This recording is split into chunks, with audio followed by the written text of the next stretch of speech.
Croeso chi yma unwaith eto i'r Gell. Mae'n braf cael eich cwmni chi. Fiwch erioed mewn oriel luniau, efallai'n Llundain neu rywle arall. Mae'n ddiddorol mynd yno a gweld sut mae pobl yn ymddwyn.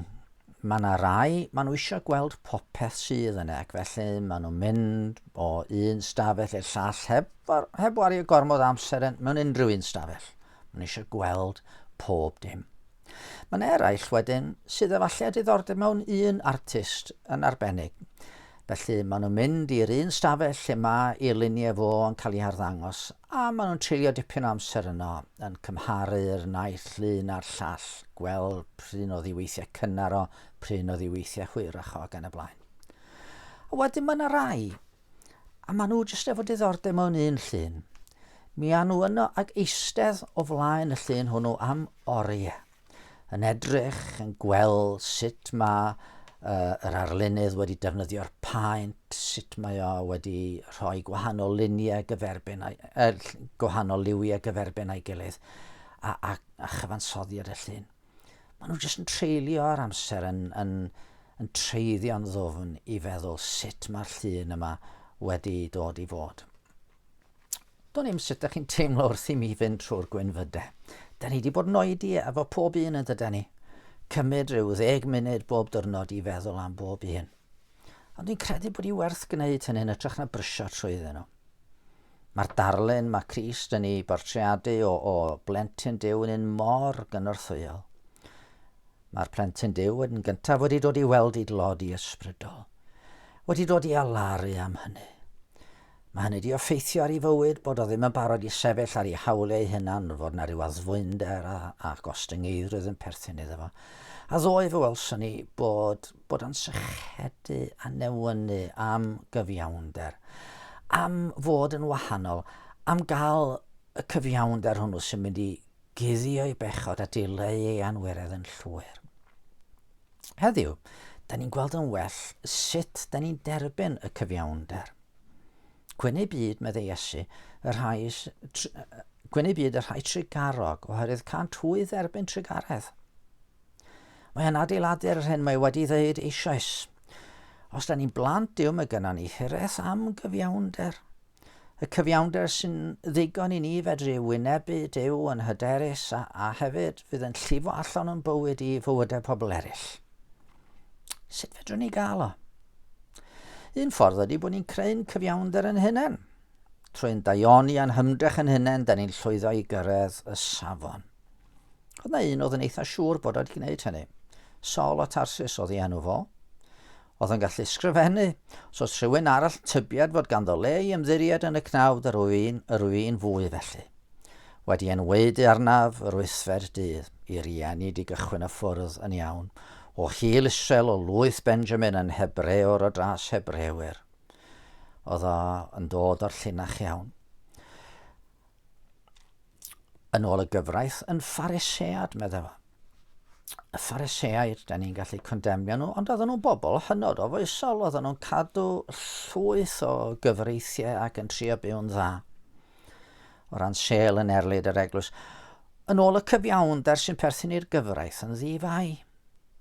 Oedd o'n meddwl yn siŵr bod o wedi cadw'r gyfraith i gyd, bod o wedi cadw pob un ohonyn nhw.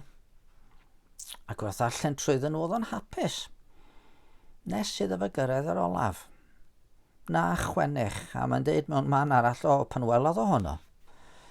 Wel, mi sylweddolodd o bod yna rhywbeth yn wir amdano fo yn ei galon. Mi sylweddolodd o bod y chwennych yma wedi gafel ynddo fo. A trwy'r chwennych, oedd o wedi torri'r holl gyfreithiau eraill hefyd mewn gwirionedd. Doedd o rioed wedi plygu a ddoli eilyn mewn rhyw deml groegaidd, ond yn sicr oedd o wedi creu eilyn o'r ni galon a'i haddoli nhw. Doedd o ddim wedi dwyn oddi ar rywun, ond oedd o wedi chwennych a dwyn yn ei galon yn meddwl, sy'n braf sen i efo a neiddo hwnna. Doedd o'n wedi godi nebu, ond oedd o wedi edrych ar wraig i'w chwennychu. Ac oedd o'n gwybod bod ei gyfiawnder o ddim yn gyfiawnder. Na fydde fo ddim yn cyfri. Ond mae yna ffordd arall o gael cyfiawnder. I dderbyn fel rhodd. I dderbyn fel rhywbeth mae rhywun trwy I trugaredd yn ei rhoi I ni. A dyna be mae Dyw'n dweud wrthon ni yn yr Efengil. Mae Dyw'n trugarog. Mae'n rhoi'r un sydd ddim yn haeddu. A dyna dystiolaeth pob Cristion. Mae pob Cristion yn un derbyniodd trugaredd. Fe ddodd Saul i'r pwynt lle oedd yn dweud, beth bynnag oedd elw I mi, neu'n ennill I mi, rwyf yn awr ni ystyried yn golled. Oherwydd Crist. Rwyf yn cyfrif y cwbl yn sbwriel, mwyn I mi ennill Crist. Am cael yn ddoef, heb ddim o'n nghyfiawnder fy hun, sy'n tarddu o'r gyfraith, ond hwnnw sydd trwy ffydd yng Nghrist, y cyfiawnder sydd o Dduw ar sail ffydd. Chi'n gweld, oedd o wedi gweld fod Iesu wedi cymryd I feia i'r groes a dioddau yno yn ei le. A trwy gredu ynddo fo, oedd Iesu'n rhoi I gyfiawnder o I Saul a'i wisgo fo yn ei gyfiawnder ei hun. Ac arwydd pendant fod hynny wedi digwydd ydy bod ni, pan da ni'n derbyn trugaredd yn swyddoli, wel, gynnau'n dewis o'n bod yn trugarog wrth bobl eraill. Mi adroddodd Iesu ddameg yn do am was, gafodd faddeuant am ddyled o 1,000, maddw gan I nid 1,000, 10,000 o dalentau. Ac etodd yn gwrthod maddau rhywun oedd mewn dyled iddo fo o 100 o dalentau. A nath nhw ddim cael diwedd da o gwbl. Ac yn y weddi fawr na roddodd Iesu I ni, mae'n rhoi'r geiriau yma yn gennau ni. Maddau ni ein troseddau neu'n dyledion, fel rym ni wedi maddau I rhai droseddodd i'n herbyn. Yn peryg ni ydy meddwl mae yn trigarhau ni tuag at eraill sy'n dod gyntaf. Ond nid trigarau fydde hwnnw nac I heiddiant. Heiddiant bod ni wedi heiddi I Dduw roi rhywbeth I ni. Ond na.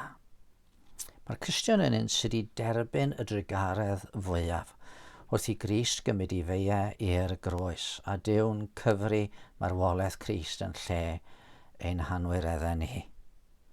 Yn wir, mae bywyd y Cristion yn un o dderbyn o'r dechrau i'r diwedd.